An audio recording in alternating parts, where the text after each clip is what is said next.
We've taken several days off of the mushroom trial so that I could, well, get the new set in order. Here it is. It's kind of the same as it used to be, but just a little bit different. Okay, a little bit different, a little bit, more fancy, if you will. Now, what we're going to be doing today is just jumping right back into the mushroom trial, but we're going to be going over several days worth of stuff here, okay? Where we left off last was like super technical, all these things or whatever. And that's not to say we're not going to get into some technical stuff, but we're definitely going to be seeing how the shrooms are shrooming. So let's go ahead and just dive in.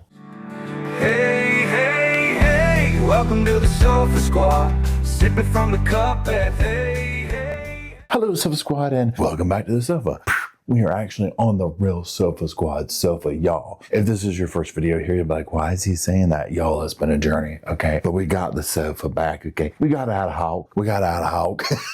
It's been in storage, actually. But we are back. We'll see how long our little situation here lasts or whatever. For those who don't follow me, I have my house up for sale, and so I took the set down. Thought that I would be able to kind of wing it for a while, and that it didn't. Yay. So we've gotten ourselves some official headquarters, okay, for the time being. So that's that being said. So you might see the set's not completely like it used to be with all the stuff back there, but I don't want to like get super settled in, right? Because then it'll be like, oh, okay, here we're going to the actual permanent Sofa Squad set. So there's that. Anyways, but it's very nice to be back on the sofa. And actually, I'm actually sitting on the sofa now. Okay, so you might not be able to see here, proof of life.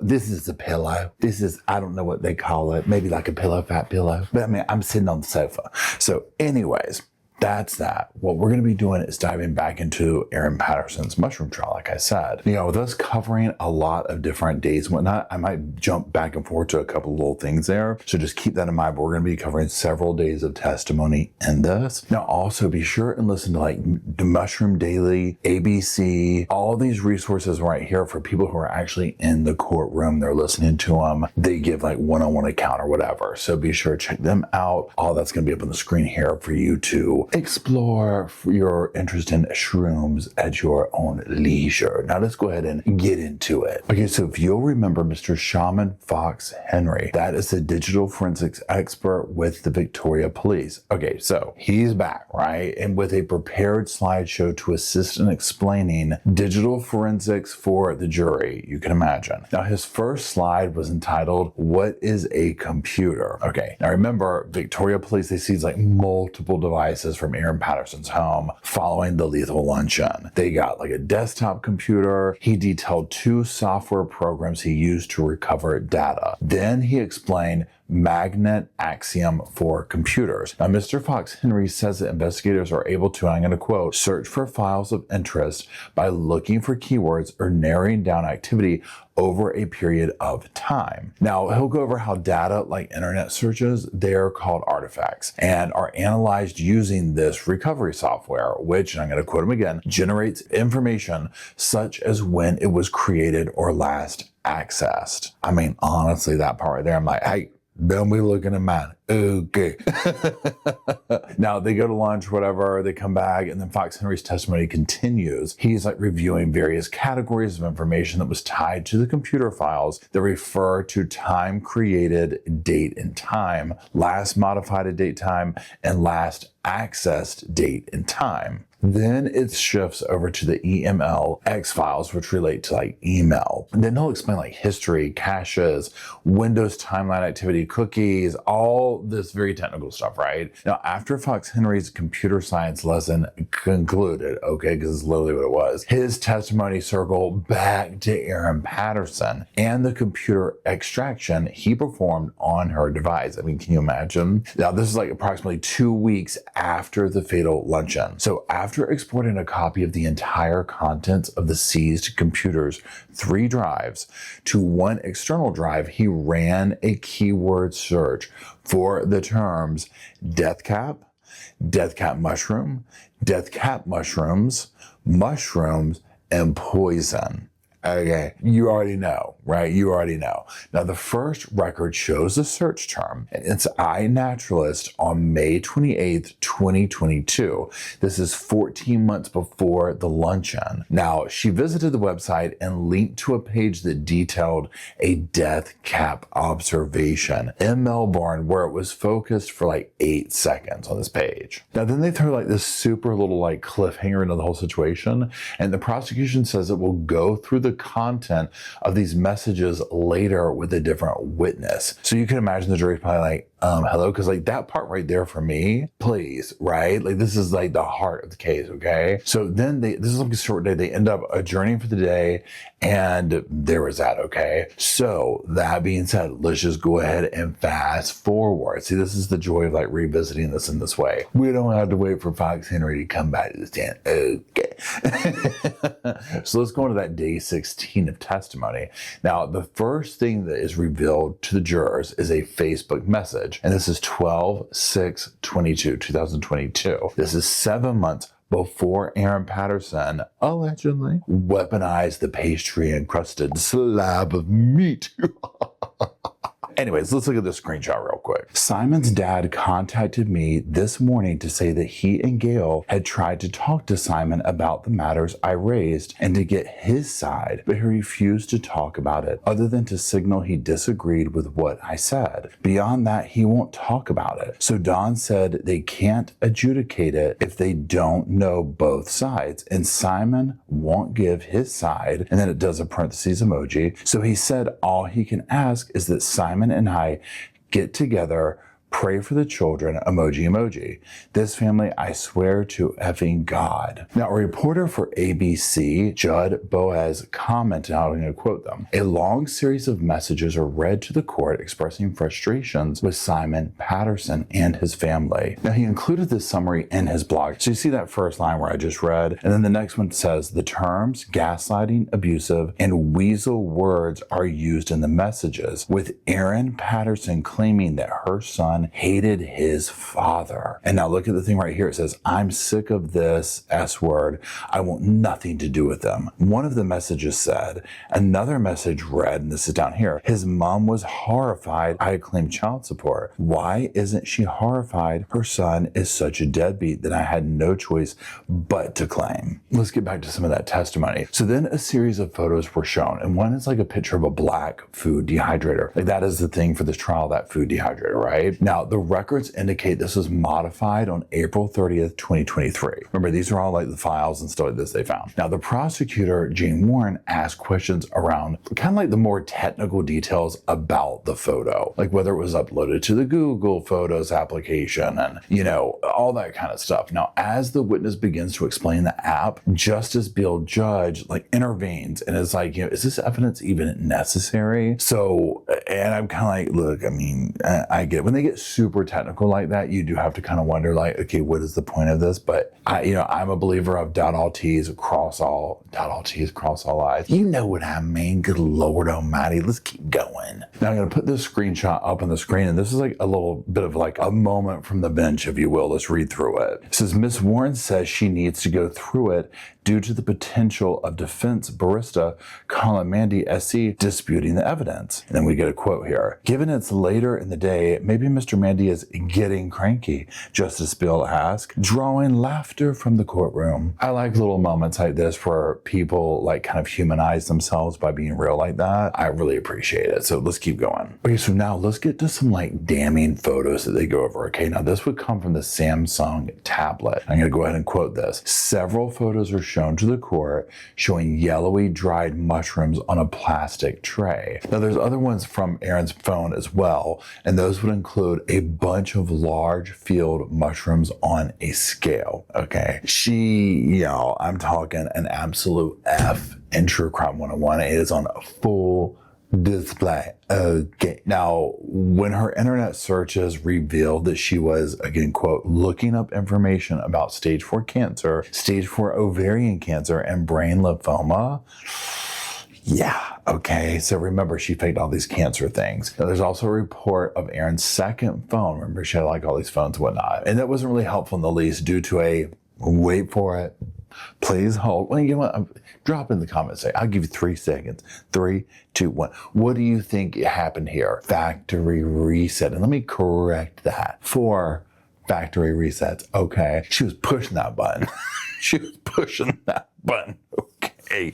She's going to stay off that button, right? Now I'm going to put this little screenshot on the screen here, this little list here. So you'll see here a date, relationship to lethal luncheon, Thursday, February 2nd, 2023, about 5 prior to the incident. Wednesday, August 2nd, 2023, 4 days after incident. Saturday, August 5th, 2023, 1 week after incident. So you see like these instances of these factory resets, this and the other, whatever. So, and this is just a few of them. So she was literally just doing that. And one of them, I believe, came like while the phone was in custody of the police. Okay. So there's that. Okay. Now let's jump over. We're going to go over to like day 16, 17 again. I'm kind of jumping around a little bit here, but I want to go back to one of the nurses' testimony and talk about that. Now, I will say this, just be warned that we're getting ready to talk about like the nurse and, you know, Erin and, you know, bowel stuff. So just, you know, if you're eating or whatever, go and wrap it up. Go and wrap it up. You ain't going to want to do that. Okay. Especially if you're eating soup or something like that. You ain't going to want to do it. Especially if you're eating mushroom. You ain't going to want to do it. Okay. Let's keep going. So on the stand, Miriam Sussman, this is a registered nurse at Leongatha Hospital, cared for the Wilkinsons before they were transferred, as well as Patterson. So she worked with her when she arrived 2 days after the luncheon. Now she takes the stand, okay? Sussman would then tell the court, and I'm going to quote you on this, or you can read along with me. I told Erin that she needed to collect her bowel movement for analysis. A bowel chart is shown to the court, recording the times she went to the toilet at the hospital. The amount of content and its consistency is recorded on the chart. Ultimately, she told the jury all her bowel movements look the same, being of liquid consistency. Now, there's of course more toilet talk, but I thought that this comment from Sussman was interesting. In a quote her. In her notes, she states that all the bowel movements looked like urine,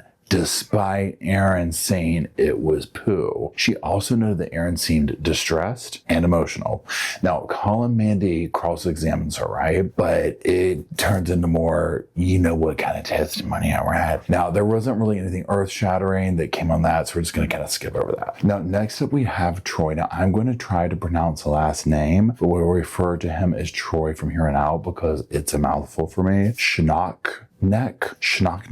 I hope that's correct, but we're just going to say Troy, okay? Now, Troy is an environmental health officer for the city of Monash. He tells the court the Department of Health contacted him in the days following the horrifying luncheon, right? And he was, you know, they were like, hey, look, we need you to help you, search for these mushrooms in local businesses and whatnot. We got to find them. This could be really bad, right? So there's a new document entitled Mushroom Investigation Monash City Council. They showed this to the courtroom. Now, it was basically a table of all the shops that he went to visit on August 2nd and August 3rd in 2023, along with like the description that he found and all that kind of stuff. Now he stated, I'm going to quote him, I individually visited each store and was told to look for mushrooms that were not in the manufacturer's packaging, but instead in plain packaging. Now the prosecution will go through this whole report like shop by shop, okay? They finally take a lunch break. Then one of the ABC reporters summed up his testimony by saying, I'm going to quote them, so far, much of the testimony has been that he found no evidence of death cap mushrooms being sold in any Asian grocers in the area. I mean, shocker, right? Now, Troy is then taken to the end of his lengthy document and they address 3 different key questions.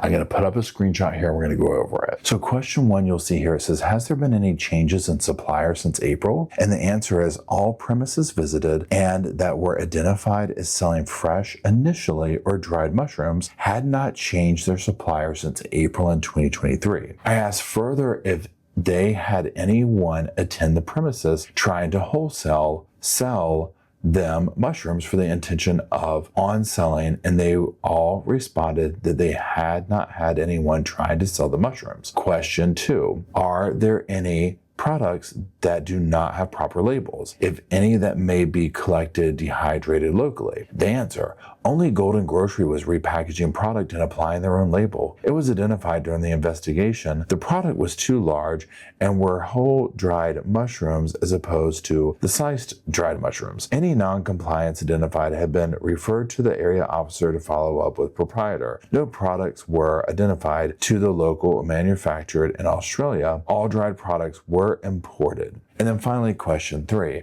are any suppliers local producers? And the answer was all dried mushroom products investigated were imported and importer/supplier details identified. So a huge takeaway for me on that was that these suppliers hadn't changed. They weren't finding any kind of okay, what's going on here? Because at this point, I do believe that she was probably trying to go with the whole thing of, oh no, it's like a tainted batch that I got from the store, right? Now, another interesting bit of testimony was that from Professor Stephen Warlow. Now, this is a director of intensive care at the Alston Health. They cared for the Wilkinsons, the Pattersons, whole 9 yards, right? Now, his testimony provided the following details about the lunch guest who last dined at Erin Patterson's just days before July 29th, 2023. We're going to review the screenshot together on the screen. So we have the first guest, Don Patterson. Symptoms: critically unwell and on life support. He has severe liver injury, acute liver failure. Blood clotting measures were abnormal and included a buildup of acid and ammonia in the blood. Emergent treatments administered. Given multi-dose activated charcoal to try to remove the poisoning from the bowel. Other drugs were also given to try and counter the effects of the poison. A wide range of tests were done to try and find any other possible causes. Apart from death cap poisoning, like viruses, but none were found. Professor Warlow told jurors Don had a liver transplant, but says he got relentlessly worse and it became clear he was dying. So the next one, Gail Patterson, critically ill with acute liver failure. Her liver stopped working on 8/2. She was given the same treatments as her husband, but they felt she was too sick for a liver transplant surgery. Under the other category,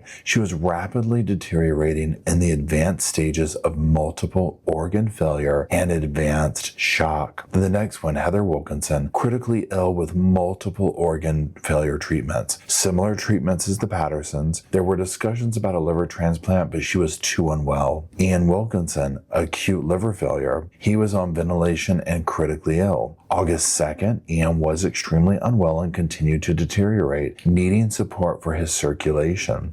By August 4th, the acid in Ian's blood was higher. From August 5th, Ian started to slowly improve and was off ventilation by August 14th. Professor Warlow said he came very close to dying. So now we're going to be rolling back into week 5, back into day 18. Okay, we kind of jumped around there a little bit, but let's go ahead and do that. Now, as we do roll into week 5 with the prosecution's case in chief against killer chef Erin Patterson, the first witness to take the stand on the 18th day of testimony is the Victoria Police digital forensic expert, Shaman Fox Henry. Okay, no, there is no sofa sorcery going on here. This is not Groundhog Day. Okay, this is like the 3rd time that the jury is hearing testimony from him. He is like the star witness, if you will. Okay, now on cross, Fox Henry begins by speaking to the integrity of all of that data extraction that he was doing. I'm going to quote him. He says, "I used a write blocker when working on the devices I was given for this investigation. This prevents any changes to the data being extracted." Now, the reporting that was coming from the inside the courtroom indicated that Colin Mandy once again took the jurors on a major wild ride of testimony, questions, the whole 9 yards with all this technical stuff, right? Then Fox Henry will explain how the program he utilized, that magnet axiom, it has the ability to translate really detailed information into material that is decipherable. It makes it, so that I could understand it. Okay, I mean, maybe. Okay, but you know what I'm saying. Now, Colin Mandy asked if that raw information is goobly gook. Okay, and the witness replied, "I prefer the term data." Okay. You can, like, these little banters back and forth just, humor me, right? So the back and forth that keeps going, right? This for a while, okay? They go over topics like, Erin's activity on the iNaturalist in 2022, a purchase from the Cornborough pub using auto-filled save details before they move on to, you take a guess what you think that they talked about next. The dehydrator. Okay, let's put up a screenshot. Let's talk about it and read through it. So it says the court was shown an extraction from her Samsung tablet that contains a thumbnail image of a black food dehydrator. He said that the Celebrite resizes thumbnails to make them appear bigger and reports it produces and agrees that it's not possible to say when the original images were taken, what kind of device took the photo, or whether the image had been sent from someone else or exactly who had taken the picture. Okay, then we had some major courtroom drama. We had that big outburst. We've already talked about this on the podcast channel, but we'll talk about it here again too. News.com described the incident on their live blog and stated, and I'm going to put it up here, a protester has swiftly been ejected from the triple murder trial of mushroom cook Erin Patterson after heckling the trial judge. Shortly after noon, a man jumped to his feet in the public gallery and interrupted the proceedings in front of the jury before he was removed. The man was speaking loudly and addressing the trial judge, shouting accusations that murder cases have been rigged. He was removed from court by security and the police informant. Then the case continued with no further comment or any sort of discernible reaction from Justice Beale. Now, Mandy would pick up where he left off, questioning Fox Henry about like all those factory resets and whatnot, the ones that, Erin performed multiple times on that second phone. Now, much to everybody's satisfaction, happiness, well-being, whatever you want to call it, Mandy's cross-examination concluded, okay? Now, next up was Dr. Brier. Dr. Brier is a pathologist at the Victorian Institute of Forensic Medicine. Now, he was the supervising pathologist at Heather Wilkinson's autopsy. He said, I'll quote, Miss Wilkinson had necrosis of the liver and the lining of the bowel. Now, I'm going to put a screenshot up and we'll read through it together. This is just the definition here. It says necrosis is the medical term for the death of your body tissue. When the cells in your tissues die, it can affect different areas of your body, including your bones, skins, and organs. Necrosis can occur because of the illness, infection, injury, disease, or lack of blood flow to your tissues. Now, he would take the court through some of Heather's medical history, but said that none of it really contributed to her death or whatever, okay? So then they move on to the post-mortem findings for Don Patterson. He repeats that Patterson had a failed liver transplant and that his cause of death was liver and multi-organ failure. Now, in cross-examination, Colin Mandy asked if he could exclude any other contributing factors to Don Patterson's death. And Dr. Bill tells the court, I'll quote it, if someone has significant comorbidities, they're not going to deal with the poison from the mushrooms, as well as somebody who is healthy. However,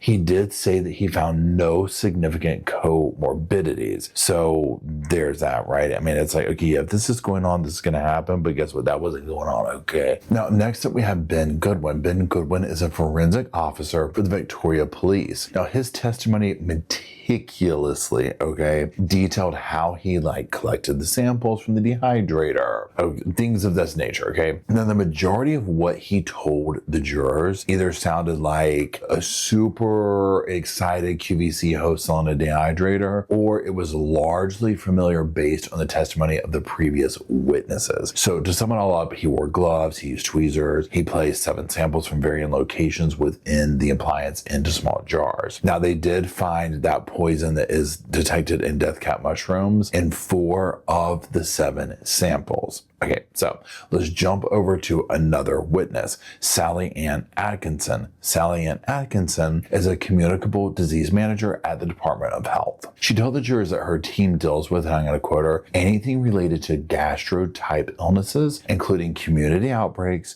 to remove people being sick, and her office implements any actions to stop further spread to the public. I contacted the food safety team because if there were mushrooms that were potentially poisoning people out in the community, they needed to be pulled from supermarket shelves. Yes, I totally agree, right? Now, she also would reiterate, remember Simon's the estranged husband, that, hey, I didn't know Erin to be like a forger or anything like that. Now, Atkinson would also bring up a few new details to an old familiar story. Okay, so remember the whole thing about the store and all that, was she said that Erin wasn't sure which store she bought the mushrooms from because she'd driven around a lot during the April school holidays when her children were at activities. Ms. Atkinson also stated that, and I'm quoting here, Patterson claimed she needed a kilogram of mushrooms for the lunch recipe, so she rehydrated the dried mushrooms and added them to the ones she bought from Woolworths. That she also wanted to get additional information about the shallots that Erin used. Apparently the reason for this was the health department wanted to make sure that the shallots weren't daffodil bulbs. They can sometimes be sold in fruit and vegetable sections. Now apparently this happens enough to where the BBC covered this topic a few years ago, and the symptoms of poisoning are very similar to what we know as a death cap poisoning. And this is one thing here, we'll do a sidebar. One thing that I've learned from this is I'm just like, my gosh, right?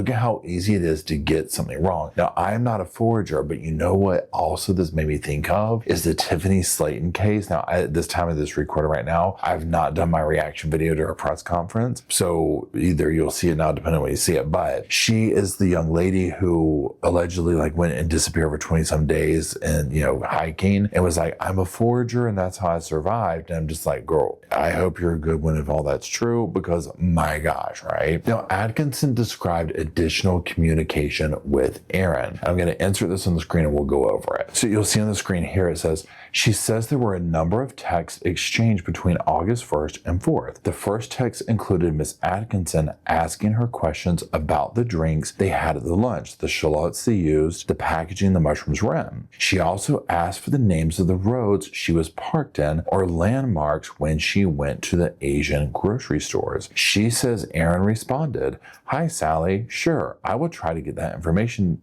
all to you as soon as possible. I'm just dealing with trying to manage and look after the kids in a hospital here and a bit snowed under trying to manage that." Now, the following day was basically met with crickets from Erin, okay, as you can imagine. She followed up with this text, and I'm going to put it on the screen. It says, "Number 1, can you please confirm that it was definitely only the one other time you cooked with dried mushrooms when you first opened them? None else reported symptoms or issues when consumed then. Number 2, please advise what drinks were served at lunch. Number 3, please confirm what kind of shallots were used in the beef Wellington. Were they spring onions or the small individual shallot type onions, please? 4, did you possibly use your card to purchase the mushrooms? And can you please check your bank statements for the shop? That would be amazingly helpful." Now, in comparing notes with Katrina Cripps, an earlier witness who works for Child Protective Services, Erin's conflicting narrative did not go unnoticed. Let's put this next screenshot up. She says Erin told her the mushrooms had not been used in any previous meal because they smelled funny, and she thought they'd overpower the pasta type dish she was making. Ms. Atkinson says this information was different than what Erin had previously said. The initial conversation seemed to indicate she used some of them in the first dish. Now she was saying that she had not,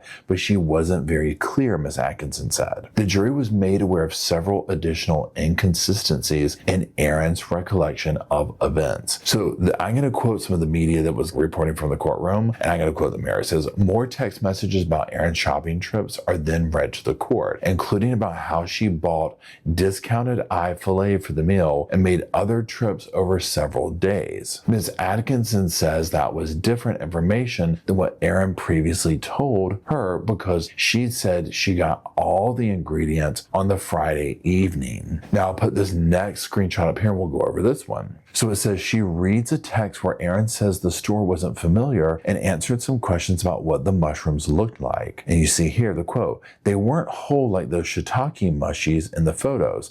They were sliced. And yes, the packaging was about half the size of that," Ms. Atkinson said Erin wrote. Okay, y'all, so we're going to call this one good here. I appreciate if you're still here. I'll put some links in there again that you can go look at this stuff yourself if you want to. It's the ABC trial blog, the Mushroom Daily, all these places cases, they're great, right? So here's just some thoughts here. You know, again, with these trials and whatnot, the technical information does get like, oh my gosh, okay. But it's very interesting to see how that has played out, because this case, there is so much relying upon that because all the stuff she was doing online, right? In addition to that actual alleged crime at this point of getting the mushrooms, cooking them, doing this, doing that. You kind of see how she painted herself in this corner. But once again, we say this for almost every case that we follow in these days, the digital trail that is left always catches up, right? Now, sometimes it's as obvious as like, well, you drop in the comments, you know, that case where the dudes went out of town to basically do a hit on that completely innocent woman, and they bought souvenirs at Walmart, threw them out of the car on the way. I mean, you can't make it up, right? So it's like with Erin, her digital footprint of this crime is insane, but also the level to where she kind of can slip through those cracks, because it's like she almost could pull it off, right? Of the whole, you know, I guess something got slipped into a, you know, an Asian grocer or whatever. Now, on that note, also on Netflix right now, and I've not reviewed it, but I'm going to, and I think it's so interesting that this is out there. So on Netflix right now, they just dropped the Tylenol murders. To me, this is where she was trying to go with this, like a tainted product, right? Now, the Tylenol murders, if you're not familiar, this is somebody who's basically poisoning, you know, going to the grocery store, poisoning stuff, whatever. Like, to quickly sum it up, okay? I'm not deep dive the documentary, but we totally will. But to me, that's what she was trying to go for. But it just wasn't thought out at all, right? And then you start seeing all this stuff come up of her feelings towards the family, this and the other. You can start to see, I don't want to say motive, but reasoning, even though there's never any good reasoning for what took place. Because again, when they're sitting here talking about, you know, Dawn and Gail, these other victims and stuff, like they were too sick to even get a liver transplant. Remember, these people are, you know, in their elder years, okay? The fact that Ian survived and his body took the liver transplant is a miracle, okay? It's shocking. And again, you know, I was talking to so many people about this dynamic where I'm like, can you imagine waking up and being like, where's my wife? She didn't make it. And you would probably be like not remembering what took place, right? When you're that sick and go under, especially him, he was under for like how long? So you're waking up like, okay, well, where's so-and-so? They didn't make it either. You would be like, is my son alive, right? Like what happened, okay? It reminds me too, and again, at this moment, I can't think of it, but the case of Samantha, and I can't think of the gentleman's name, but Jamie Komorowski was the defendant who ran into their golf cart on their wedding night, and basically he was like, all I remember is like this, you know, blacking out and then waking up in the hospital and being told my bride that I just married is no longer with us. She was killed. Goosebumps all over. Can you imagine? So my heart breaks, but I mean, obviously he has survived Ian and he has come to help bring justice, however that's going to look in this case. So that's it. Let me know what you think down in the comment section below. While you're down there, yo, good Lord. Drop some sofas to celebrate the damn sofa being back. Okay, let's just say that. Oh my goodness almighty. But while you're down there in the comment section, do drop some little sofas off for Rosco and Spirit, Bo and Luke, myself, and the rest of the Sofa Squad. So we have a place to sit, talk about this case, all the other crazy cases we talk about here at the Sofa Squad. And until we all gather down there in the comment section to do all that, I'll see y'all soon. I just wanted to say thank you again for watching the whole video, and also thank you for being part of the Sofa Squad. Special thanks to all the Patreon members, channel members from both of my channels, everybody who likes, shares, subscribes, comments in the comment sections. It helps the channel out so much. Now, don't forget, I do have that other channel, the podcast channel. That's where we go live, we hang out, we talk. We have kind of sort of a schedule, but just be sure and check it out. I'll put it up here on the screen. And then, like I said in the beginning of the video, if you want to follow me and Rosco on the Instagram, go on, check it out. It's right here on the screen again. But once again, thank you very much. I really appreciate you being part of the Sofa Squad, and I'll see you in the next video. Hey, welcome to the Sofa Squad. Sipping from the cup that hey, come laugh with the Sofa Squad. Can't roll my damn eyes hard enough.